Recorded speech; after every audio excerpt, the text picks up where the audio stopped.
ఈ బుక్కావాణి తైలములో కొన్ని చనిపోయిన ఈగలు పడ్డం వల్ల ఆ తైలం పరిమళించాల్సింది పోయి కంపు కొడుతుంది.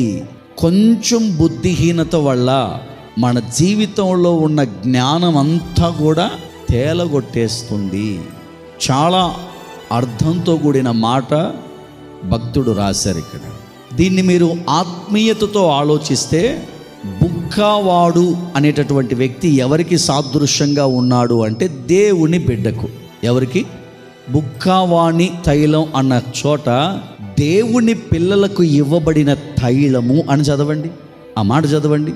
దేవుని పిల్లలకు ఇవ్వబడిన తైలములో చచ్చిన ఈగలు పడుట వలన ఆ తైలము చెడు వాసన కొడుతుంది. దేవుడు తన పిల్లలమైన మనకు చెబుతున్నటువంటి మాట, నేను మీకు ఒక తైలాన్ని ఇచ్చాను.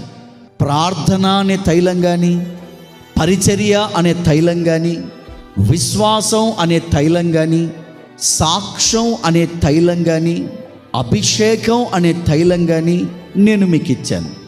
నా ద్వారా మీరు పొందుకున్న ఈ తైలంలో చచ్చిన ఈగలుగైనా పడ్డాయి అనుకోండి, మీకు ఇవ్వబడిన ఆ తైలం ఏమవుతుంది?